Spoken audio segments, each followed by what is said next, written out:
ദളിത് വിഭാഗത്തിൽ നിന്നുള്ള ഒരാൾ വരട്ടെ എന്ന് തീരുമാനിക്കുകയാണെങ്കിൽ, SC/ST സംവരണ സീറ്റിൽ നിന്ന് മത്സരിച്ച ഒരാൾ വരട്ടെ എന്ന് തീരുമാനിക്കുകയാണെങ്കിൽ അതിന് പറ്റിയ ഒരാളാണ് PP സജീന്ദ്രൻ. പക്ഷേ അങ്ങനെ ഒരാളാണ് വരേണ്ടതെന്ന് തീരുമാനിച്ചു കഴിഞ്ഞാൽ KC വേണുഗോപാൽ ആ സ്ഥാനത്തേക്ക് നിയോഗിക്കാൻ മുൻകൈ എടുക്കുക AP അനിൽകുമാറിനെയാണ്. CPIയുടെ സംസ്ഥാന സെക്രട്ടറി സ്ഥാനത്തേക്കോ പിന്നെ പ്രതിപക്ഷ നേതൃസ്ഥാനത്തേക്കോ ഒന്നും ഇന്ന് വരെ ആരും ഒരു ദളിത് വിഭാഗത്തിൽപ്പെട്ട ഒരാളെ കൊണ്ടുവന്നിട്ടില്ല. പക്ഷേ ഞാൻ SC/ST പിന്നെ അല്ലെങ്കിൽ പട്ടിക വർഗ്ഗക്കാരനാണ് എന്ന് പറയാൻ മടിയുള്ള ഒരാളാണ് AP അനിൽകുമാർ എന്നുള്ള പ്രശ്നമുണ്ട്. കരുനാഗപ്പള്ളിയിൽ നിന്ന് 2016 മത്സരിച്ച് പരാജയപ്പെട്ട CR മകേഷ് അവിടെ കേന്ദ്രീകരിച്ച് പ്രവർത്തിച്ച് സ്വന്തം കഴിവ് കൊണ്ടാണ് 2021 വിജയിക്കുന്നത്. ഇപ്പൊ KC വേണുഗോപാലിന്റെ ഏറ്റവും അടുത്ത ആളാണ് T സിദ്ദിഖ്. KC വേണുഗോപാൽ പുള്ളിയുടെ പ്രൊഫൈൽ ഫോട്ടോ KC വേണുഗോപാലിന്റെ വാട്സപ്പിലൊക്കെ പ്രൊഫൈൽ ഫോട്ടോ KC വേണുഗോപാലിന്റെ. KCയുടെ ഏറ്റവും അടുത്ത ആളായിട്ടാണ് ഇപ്പൊ നിൽക്കുന്നത്. സജീന്ദ്രൻ, AP അനിൽകുമാർ, T സിദ്ദിഖ് ഇവർക്കൊക്കെ സാധ്യതകളുണ്ട് എന്നുള്ളതാണ്. ഇപ്പം ഇതിൽ പിന്നെ ഭരണപക്ഷത്ത് അവർ പ്രതീക്ഷിക്കുന്ന രീതിയിലുള്ളൊരു വിജയം അവർക്കുണ്ടായില്ലെങ്കിൽ ഞാൻ ഇപ്പോഴും വിശ്വസിക്കുന്നത് UDF ചെറിയ എഡ്ജുണ്ട് എന്ന് തന്നെയാണ് ഞാൻ കാണുന്നത്. രാജൻ നമസ്കാരം. നമസ്കാരം. രാജൻ ഭായി, കേരളത്തിൽ ഇപ്പോൾ UDF അധികാരത്തിൽ വരും എന്ന് UDFകാർ പറയുന്നു. ഒരു സർവേയിലും UDF ഒരു മേൽക്കൈ പ്രവചിച്ചിട്ടില്ല. അതായത് ഇലക്ഷന് മുമ്പ്, ഇലക്ഷന് ശേഷമുള്ള എക്സിറ്റ് പോളുകൾ ഇനി വരാനിരിക്കുന്നേ ഉള്ളൂ. അത് എനിക്കൊന്ന് 29 തീയതി 2-ാം തീയതി വരെ ഇലക്ഷൻ ഉണ്ട്. 2-ാം തീയതിക്ക് ശേഷം മാത്രമാണ് എക്സിറ്റ് പോളുകൾ പുറത്തേക്ക് വരാൻ വേണ്ടി പോകുന്നത്. പക്ഷേ ഒരു പ്രാഥമിക വിവരം നമ്മൾ പരിശോധിക്കുന്ന സമയത്ത് കോൺഗ്രസിനകത്ത് സത്യം പറഞ്ഞു കഴിഞ്ഞാൽ മുഖ്യമന്ത്രി സ്ഥാനത്തിന് വേണ്ടി തർക്കം നടക്കുന്നത് പോലെ തന്നെ അതിനകത്ത് ഇപ്പോൾ നടന്നുകൊണ്ടിരിക്കുന്ന മറ്റൊരു തർക്കമാണ് ആരായിരിക്കും പ്രതിപക്ഷ നേതാവ് എന്നുള്ളത്. ഏതൊക്കെയാലും VD സതീശനെ സംബന്ധിച്ചിട്ട് അധികാരത്തിലെത്താൻ സാധിച്ചിട്ടില്ലെങ്കിൽ അദ്ദേഹം രാഷ്ട്രീയ വനവാസത്തിനായിട്ട് പോകുന്നൊരു കാഴ്ച നമുക്ക് കാണേണ്ടി വരും. അതോടൊപ്പം തന്നെ രമേശ് ചെന്നിത്തല ആ സ്ഥാനത്തും വീണ്ടും ഏറ്റെടുക്കും എന്നെനിക്ക് തോന്നുന്നില്ല. പിന്നീട് നമുക്ക് കോൺഗ്രസിൻ്റെ അല്ലെങ്കിൽ UDFന്റെ പ്രതിപക്ഷ സ്ഥാനത്തേക്ക് പരിഗണിക്കാൻ പറ്റുന്ന നേതാക്കന്മാർ ആരൊക്കെയാണ്? അങ്ങനെ ആര് പ്രതിപക്ഷ നേതാവായാലാണ് അടുത്ത പ്രാവശ്യം UDFനെ അധികാരത്തിലേക്ക് കൊണ്ടുവരാൻ വേണ്ടി സാധിക്കുക? അതോ മുസ്ലിം ലീഗ് ഏതെങ്കിലും തരത്തിൽ പ്രതിപക്ഷ നേതൃസ്ഥാനത്തിന് വേണ്ടി ക്ലെയിം ചെയ്യുമോ? അല്ല, ഇപ്പോഴത്തെ സ്ഥിതിയിൽ പിന്നെ ഒന്ന് എന്തൊക്കെ പറഞ്ഞാലും പിന്നെ സംഭവം ശരിയാണ്. 42 സീറ്റിൽ നിന്ന് 71 സീറ്റിലേക്ക് എത്തണമെങ്കിൽ 29 സീറ്റ് പിടിച്ചെടുക്കുക എന്ന് പറയുന്നത് ദുഷ്കരമായൊരു പ്രവൃത്തിയായിട്ട് പിന്നെ നമുക്ക് ഒറ്റനോട്ടത്തിൽ തോന്നാമെന്നുണ്ടെങ്കിലും ബാലികേറാമലയല്ല എന്നാണ് കഴിഞ്ഞ ലോക്സഭാ തെരഞ്ഞെടുപ്പിൻ്റെ പിന്നെ ഒരു പാറ്റേണും അതേപോലെ തന്നെ തദ്ദേശ സ്വയംഭരണ തെരഞ്ഞെടുപ്പുകളിലേക്കുള്ള വോട്ടിംഗ് പാറ്റേണും വെച്ച് നോക്കുമ്പോൾ നമുക്ക് മനസ്സിലാക്കാൻ പറ്റുന്നത്. കാരണം തദ്ദേശ സ്വയംഭരണ തെരഞ്ഞെടുപ്പുകളിൽ എല്ലാ കാലത്തും ഏറ്റവും മികച്ച സ്ഥാനാർത്ഥികളെ നിർത്താൻ കഴിയാറുള്ളത് LDFനാണ്.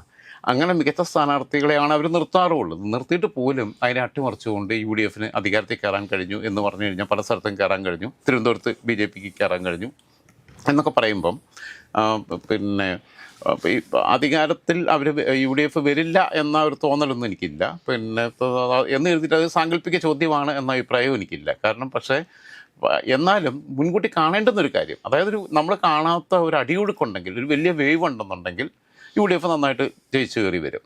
ശരിക്കും പിന്നെ രാഷ്ട്രീയ നിരീക്ഷണം നടത്തുന്നവരെ സംബന്ധിച്ചിടത്തോളം നെക്ക് ടു നെക്ക് ഫൈറ്റ് തന്നെയാണ് നടന്നിട്ടുള്ളത്. അപ്പോൾ അതിൽ നിന്ന് പിന്നെ ഇനി അഥവാ UDF പ്രതിപക്ഷത്താണെങ്കിൽ ആരായിരിക്കും പ്രതിപക്ഷ നേതാവ് എന്നുള്ളത് നമുക്ക് ചർച്ച ആരംഭിക്കാം.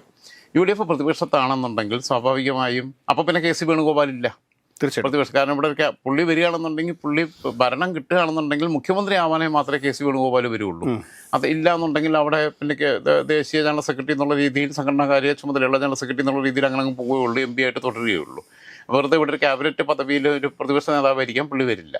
പിന്നെയുള്ളത് VD സതീശനെ സംബന്ധിച്ചിടത്തോളം അദ്ദേഹം ഒരു വാക്ക് പറഞ്ഞാൽ പാലിക്കുന്ന ആളാണ്.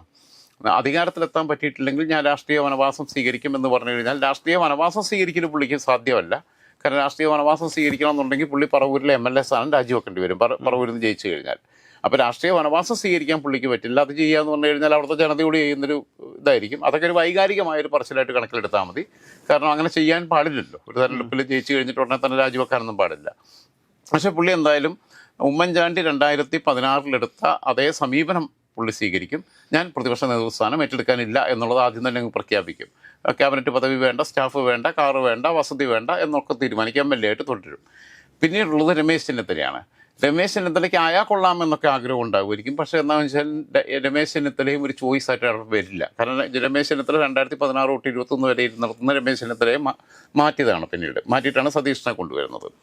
പിന്നെ ഇതിനെ മുമ്പിൽ നിന്ന് നയിച്ച ആളുകളെന്ന് പറയുന്നത് ഇവർ മൂന്നുപേരും തന്നെയാണ് ഏറ്റവും കൂടുതൽ. പിന്നെ കെ.സിയും രമേശ് ചെന്നിത്തലയും അതോടൊപ്പം തന്നെ ഇടിയും. പിന്നെ അവിടെ പരിഗണിക്കപ്പെടാൻ സാധ്യതയുള്ള ആളുകൾ എന്ന് പറഞ്ഞു കഴിഞ്ഞാൽ ഏറ്റവും ഏബിളായിട്ട് പിന്നീടുള്ളത് വട്ടിയൂർക്കാവിൽ നിന്ന് കെ മുരളീധരൻ വിജയിച്ചു കഴിഞ്ഞാൽ കെ മുരളീധരന് പ്രതിപക്ഷ നേതാവാകാൻ യോഗ്യരാണ്. KPCC പ്രസിഡന്റ് എന്നുള്ള രീതിയിൽ സമീപകാല കേരളം കണ്ട നമ്മുടെയൊക്കെ ഓർമ്മയിലുള്ള ഒരു കാലഘട്ടത്തിൽ, പഴയ കാലഘട്ടം നമുക്കറിയത്തില്ല, നമുക്കൊക്കെ ഓർമ്മയിലുള്ള കാലഘട്ടത്തിൽ എന്ന് പറഞ്ഞാൽ നമ്മൾ സ്കൂളിൽ പഠിക്കുമ്പോൾ തൊട്ട് നമ്മൾ രാഷ്ട്രീയ നിരീക്ഷണം നടത്തുമ്പോൾ വയലാർ രവി, AK ആന്റണി, തെന്നല ബാലകൃഷ്ണപിള്ള, മുല്ലപ്പള്ളി രാമചന്ദ്രൻ, MM ഹസൻ, രമേശ് ചെന്നിത്തല, പിന്നെ VM സുധീരൻ, ഇങ്ങനെ ഒരുപാട് KPCC പ്രസിഡന്റുമാരെ കണ്ട കൂട്ടത്തിൽ ഏറ്റവും മികച്ച ഓർഗനൈസർ, സംഘാടകനായിരുന്ന ഒരു KPCC പ്രസിഡന്റ് അത് കെ മുരളീധരനായിരുന്നു. അതിൽ യാതൊരു സംശയമില്ല. ഏറെക്കുറെ CPM-ൻ്റെ സംസ്ഥാന സെക്രട്ടറി എങ്ങനെയാണോ CPM-നെ കൊണ്ടുനടക്കുന്നത് ആ രീതിയിൽ കെ മുരളീധരന് ആ സംഘടനയെ നിയന്ത്രിച്ച് കൊണ്ടുനടക്കാൻ കഴിഞ്ഞിരുന്നു. ഏറ്റവും മികച്ച KPCC പ്രസിഡന്റായിരുന്നു. 2004 കരുണാകരൻ്റെ അനാവശ്യ തിടുക്കം കൊണ്ടാണ് ഈ KPCC പ്രസിഡന്റ് സ്ഥാനത്ത് നിന്ന് മാറിയിട്ട് മന്ത്രിയാവാൻ വേണ്ടി പോയതും വടക്കാഞ്ചേരി പോയി തോറ്റുപോയതും ഒക്കെ. അതുകൊണ്ടാണ്. ഇല്ലെങ്കിൽ 2006 പിന്നെ മുഖ്യമന്ത്രി സ്ഥാനാർത്ഥിയായിട്ട് വരേണ്ടതാണ്. 2006 ആയില്ലെങ്കിൽ 2011 മുഖ്യമന്ത്രി ആവുമായിരുന്നു കേരളത്തിൻ്റെ കെ മുരളീധരൻ. കെ മുരളീധരൻ്റെ രാഷ്ട്രീയത്തിലെ ജീവിതത്തിലെ ഏറ്റവും വലിയ അബദ്ധം എന്ന് പറയുന്നത് അന്ന് KPCC പ്രസിഡന്റ് സ്ഥാനം ഒഴിഞ്ഞ് വൈദ്യുതി വകുപ്പ് മന്ത്രിയാകാൻ പോയതാണ്. അപ്പോൾ പിന്നെ ഇവർ ഒക്കെ മാറി നിൽക്കേണ്ടി വരുന്നൊരു സാഹചര്യത്തിൽ ഭരണം കിട്ടിയിട്ടില്ലെങ്കിൽ പ്രതിപക്ഷ നേതാവാകാൻ ഏറ്റവും യോഗ്യനായ ആൾ, ഏറ്റവും കൃത്യമായി കാര്യങ്ങൾ കൊണ്ടു നടക്കാനുള്ള കഴിവുള്ള ആൾ, അതുമല്ല പഴയ മുരളീധരനിൽ നിന്ന് ഒരുപാട് പക്വതയും വന്നിട്ടുണ്ട്. തീർച്ചയായിട്ടും ഒരുപാട് തിരിച്ചടികൾ രാഷ്ട്രീയ കരിയറിൽ, ഒരുപാട് പൊളിറ്റിക്കൽ കരിയറിനകത്ത് ഒരുപാട് ഡാമേജ് ഉണ്ടായി, നിരന്തരമായ തോൽവികൾ. അതിനുശേഷമാണ് പിന്നീട് വട്ടിയൂർക്കാവിൽ നിന്ന് 2 തവണ വിജയിക്കുന്നു, വടകരയിൽ നിന്ന് ജയിക്കുന്നു. പക്ഷേ അതും കഴിഞ്ഞിട്ട് പിന്നെ ഇപ്പോൾ തൃശ്ശൂർ പോയിട്ട് നേമത്തെ അതിനിടയ്ക്ക് ഭാഗ്യപരീക്ഷണത്തിന് വേണ്ടിയിട്ട് പോയി തോറ്റെന്ന് പറഞ്ഞു കഴിഞ്ഞാൽ ഒരു BJP-യുടെ അക്കൗണ്ട് പൂട്ടിക്കെട്ടിക്കുക എന്നുള്ളതായിരുന്നു ആ ലക്ഷ്യം. അദ്ദേഹം കണ്ടു, തൃശ്ശൂർ തോറ്റു, 3ാം സ്ഥാനത്തേക്ക് പോയി. പക്ഷേ കെ മുരളീധരൻ ജയിച്ചു വന്നു കഴിഞ്ഞാൽ കെ മുരളീധരനാണ് പ്രതിപക്ഷ നേതാവാകാൻ പിന്നെ പരിഗണന ലഭിക്കുന്ന ഒരാൾ. രണ്ടാമത്തെ ഒരു പരിഗണന കൊടുക്കേണ്ടുന്ന ഒരാൾ ആരായിരിക്കും എന്ന് ചോദിച്ചു കഴിഞ്ഞാൽ പിന്നീട് വരാൻ പോകുന്ന സാധ്യതയുള്ളതെന്ന് നിലവിൽ പിന്നെ പ്രതിപക്ഷ നേതാവ് നായർ വിഭാഗത്തിൽ നിന്നാണ്. പിന്നെ അതിന് മുമ്പത്തെ പ്രതിപക്ഷ നേതാവും നായർ വിഭാഗത്തിൽ നിന്നായിരുന്നു. UDF-ൻ്റെ കൺവീനർ ഈഴവ വിഭാഗത്തിൽ നിന്നാണ്. ഇപ്പോൾ KPCC പ്രസിഡന്റ് ക്രിസ്ത്യൻ വിഭാഗത്തിൽ നിന്നാണ്. ആ ക്രിസ്ത്യൻ വിഭാഗത്തിൽ നിന്നുള്ള സണ്ണി ജോസഫിനെ വേണമെങ്കിൽ ഒരു പക്ഷേ പ്രതിപക്ഷ നേതൃസ്ഥാനത്തേക്ക് പരിഗണിക്കാനുള്ള സാധ്യതയും പിന്നെ തള്ളിക്കളയാൻ പറ്റില്ല. കാരണം ഇതിനകത്ത് ഇപ്പോൾ KC-ക്ക് ഒരു പ്രത്യേക താല്പര്യം ഉണ്ടാകും. കാരണം ഇപ്പോൾ KC-യോട് അറ്റാച്ച്ഡ് ആയിട്ടാണ് സണ്ണി ജോസഫ് ഇന്നൊക്കെയുള്ള പല പ്രസ്താവനകളും വന്നിട്ടുള്ളത്. കഴിഞ്ഞ ദിവസങ്ങളിലൊക്കെ പറഞ്ഞിട്ടുള്ളത് MLA അല്ലാത്ത ഒരാൾക്കും വേണമെങ്കിൽ മുഖ്യമന്ത്രി ആവാം എന്ന് പറയുമ്പം അവിടെ ഒരു ലേസർ ഉണ്ടായിക്കഴിഞ്ഞു എന്നുള്ളതാണ്. കെ സുധാകരൻ്റെ അടുത്ത ആളായിരുന്നു പുള്ളി. കെ സുധാകരനും സമാനമായിട്ടുള്ളൊരു അഭിപ്രായം പറയുന്നു. അങ്ങനെ വരുമ്പോൾ KC മുൻകൈ എടുത്തിട്ട് അങ്ങനെ സണ്ണി ജോസഫിനെ കൊണ്ടുവരാനുള്ള സാധ്യത തള്ളിക്കളയാൻ പറ്റില്ല. ഇനി അതല്ല എന്നുണ്ടെങ്കിൽ അടുത്തത് വരികയാണെന്നുണ്ടെങ്കിൽ നമ്മൾ ആലോചിക്കേണ്ട കാര്യം ഒരു കുറച്ചുകൂടി യുവമുഖം വരട്ടെ എന്നാണെന്നുണ്ടെങ്കിൽ ഒരു സൈലന്റ് അച്ചീവർ വരട്ടെ എന്നുള്ള രീതിയിലാണെങ്കിൽ തിരുവഞ്ചൂർ രാധാകൃഷ്ണൻ അവിടെയുണ്ട്. തിരുവഞ്ചൂർ രാധാകൃഷ്ണനെ നമുക്ക് തള്ളിക്കളയാൻ പറ്റില്ല. തിരുവഞ്ചൂർ രാധാകൃഷ്ണനും സ്കോപ്പുള്ള ആളാണ്. പക്ഷേ മറ്റേ പെരുന്നാപ്പോപ്പിന് ഇഷ്ടപ്പെടുമെന്ന് അറിയത്തില്ല. കാരണം പുള്ളി വെളുത്ത നായരല്ല, അതുകൊണ്ടൊരു പ്രശ്നമുണ്ട്. അതുകൊണ്ടാണല്ലോ പണ്ട് താക്കോൽ സ്ഥാനം പുള്ളിക്ക് കൊടുത്തത് തിരിച്ചു മേടിച്ചത്. അപ്പോൾ തിരുവഞ്ചൂർ രാധാകൃഷ്ണനും ഒരു സ്കോപ്പുള്ള ആൾ തന്നെയാണ്. അത് കഴിഞ്ഞാൽ പിന്നീട് നമുക്ക് അവിടെ പറയാൻ പറ്റുന്നതും ഈ ഒരു യുവമുഖം വരട്ടെ എന്ന് തീരുമാനിച്ചു കഴിഞ്ഞാൽ അതിൽ പ്രഥമ പരിഗണന കിട്ടാൻ സാധ്യതയുള്ള ഒരാൾ PC വിശ്വനാഥാണ്. നിലവിലുള്ള കുണ്ട്ര MLA. ഇത്തവണയും കുണ്ട്രയിൽ നിന്ന് വിശ്വനാഥ് ജയിക്കും എന്ന് തന്നെയാണ് ഞാൻ പ്രതീക്ഷിക്കുന്നത്. അങ്ങനെ വന്നു കഴിഞ്ഞാൽ PC വിശ്വനാഥിന് കാരണം KS-ൻ്റെ സംസ്ഥാന പ്രസിഡന്റായിരുന്നു, യൂത്ത് കോൺഗ്രസിൻ്റെ സംസ്ഥാന പ്രസിഡന്റായിരുന്നു, ചെങ്ങന്നൂരിൽ നിന്ന് 2 തവണ MLA ആയി. അത് കഴിഞ്ഞിട്ട് കുണ്ട്രയിൽ നിന്ന് കഴിഞ്ഞ തവണ ചെന്ന് മേഴ്സിക്കുട്ടി അമ്മയെ പിന്നെ പരാജയപ്പെടുത്തി പിടിച്ചെടുത്തു. ആ സീറ്റ് തവണ നിലനിർത്താനും കൂടി കഴിയുന്ന സ്ഥിതി വരുമ്പോൾ KPCC-യുടെ കോൺഗ്രസിൻ്റെ സംസ്ഥാന വർക്കിംഗ് പ്രസിഡൻ്റായിരുന്നു. അങ്ങനെ വരുമ്പോൾ പിന്നെ PC വിശ്വനാഥിനും ഒരു സാധ്യതയുണ്ട്. ഇനി അടുത്തത് ഈ PC വിശ്വനാഥിന് സാധ്യതയുണ്ട് എന്ന് പറയുമ്പം അത് നായർ കമ്മ്യൂണിറ്റിയിൽ നിന്നാണ്. അപ്പം നിലവിൽ തുടർച്ചയായിട്ട് അപ്പം 3ാമത്തെ വട്ടവും നായർ കമ്മ്യൂണിറ്റിയിൽ നിന്ന് വരുന്നത്. UDF-ന് അങ്ങനെ ഉണ്ട്. നായരും തീയനും ക്രിസ്ത്യാനിയും മുസ്ലിമും എല്ലാം കണക്കിലെടുക്കണം. LDF-നെ പോലെ തീരുമാനിക്കാൻ പറ്റത്തില്ല. LDF-ന് ആര് വേണമെങ്കിലും ആവാം. അങ്ങനത്തെ അവിടെ ഈ കമ്മ്യൂണൽ ബാലൻസിങ്ങിൻ്റെ ഒരു പ്രശ്നമേ ഇല്ല. ആരും അതിനെക്കുറിച്ച് ചോദിക്കത്തുമില്ല. മിനിസ്ട്രിയിൽ എത്ര നായരുണ്ട്, എത്ര ഈഴവനുണ്ടെന്ന് നോക്കാറില്ല. അങ്ങനെ ചോദിക്കാൻ പോയി വായ നിറച്ച് കിട്ടുകയും ചെയ്യും. നിങ്ങളെ പണി നോക്കിയാൽ മതി എന്ന് പറയും.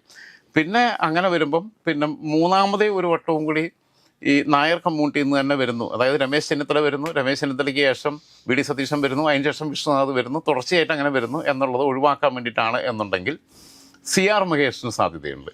CR മഹേഷിനെ ഈഴവ കമ്മ്യൂണിറ്റി എന്ന് പറയുമ്പോൾ. പക്ഷേ UDF-ൻ്റെ കൺവീനറും പ്രതിപക്ഷ നേതാവും രണ്ടും ഈഴവ കമ്മ്യൂണിറ്റിയിൽ നിന്നാവുന്നതിനകത്തുള്ള കമ്മ്യൂണൽ ഇംബാലൻസ് ഇവരെ കൺഫ്യൂസ്ഡാക്കി കളയും എന്നുള്ളതാണ്. അപ്പോൾ കരുനാഗപ്പള്ളിയിൽ നിന്ന് 2016 മത്സരിച്ച് പരാജയപ്പെട്ട CR മഹേഷ് അവിടെ കേന്ദ്രീകരിച്ച് പ്രവർത്തിച്ച് സ്വന്തം കഴിവ് കൊണ്ടാണ് 2021 വിജയിക്കുന്നത്. ഇത്തവണ കൂടെ വിജയിക്കുകയാണെങ്കിൽ CR മഹേഷ് പേഴ്സണലി അവിടെ അങ്ങനെ ഒരു ഗ്രിപ്പ് ഉണ്ടാക്കി വെച്ചിട്ടുണ്ട്. പക്ഷേ CR മഹേഷിൻ്റെ മുമ്പിലുള്ള തടസ്സം UDF കൺവീനറായിട്ട് അടൂർ പ്രകാശ് നിൽക്കുന്നു. സെയിം കമ്മ്യൂണിറ്റിയാണ് എന്നുള്ളതൊരു വലിയ പ്രശ്നമായിട്ട് മാറും അവിടെ. കാരണം ഇവർക്കിതെല്ലാം പ്രശ്നമാണല്ലോ. ഈ മറ്റേ മർമാണി വിദഗ്ധം കല്യാണം കഴിച്ച പോലെ, മർമാണി വിദഗ്ധം കല്യാണം കഴിച്ചു കഴിഞ്ഞപ്പോൾ ആദ്യ രാത്രിയിൽ ഭാര്യയെ എവിടെയും തൊടാൻ വയ്യ, എല്ലാം മർമ്മ എന്ന് പറഞ്ഞ പോലെ ഇവർക്ക് ഒരുപാട് കാര്യങ്ങൾ പരിഗണിക്കേണ്ടതുണ്ട്. പിന്നുള്ള ഒരു കാര്യം എന്ന് പറഞ്ഞു കഴിഞ്ഞാൽ ഇനി ഇതൊന്നും വേണ്ട, അടിസ്ഥാന വർഗത്തിൽ നിന്നും ഒരാൾ വരട്ടെ, ദളിത് വിഭാഗത്തിൽ നിന്നുള്ള ഒരാൾ വരട്ടെ എന്ന് തീരുമാനിക്കുകയാണെങ്കിൽ, SC/ST സംവരണ സീറ്റിൽ നിന്ന് മത്സരിച്ച ഒരാൾ വരട്ടെ എന്ന് തീരുമാനിക്കുകയാണെങ്കിൽ അതിന് പറ്റിയ ഒരാളാണ് PP സജീന്ദ്രൻ. പക്ഷേ അങ്ങനെ ഒരാളാണ് വരേണ്ടതെന്ന് തീരുമാനിച്ചു കഴിഞ്ഞാൽ KC വേണുഗോപാൽ ആ സ്ഥാനത്തേക്ക് നിയോഗിക്കാൻ മുൻകൈ എടുക്കുക AP അനിൽകുമാറിനെയാണ്. കാരണം പലതവണ മന്ത്രിയായി, പിന്നെ തുടർച്ചയായിട്ട് ജയിച്ചു വരുന്നു. 2001 തൊട്ട് തുടർച്ചയായിട്ട് ജയിച്ചു വരികയാണ്. അപ്പം 25 വർഷം അവിടെ നിന്ന് MLA ആയി.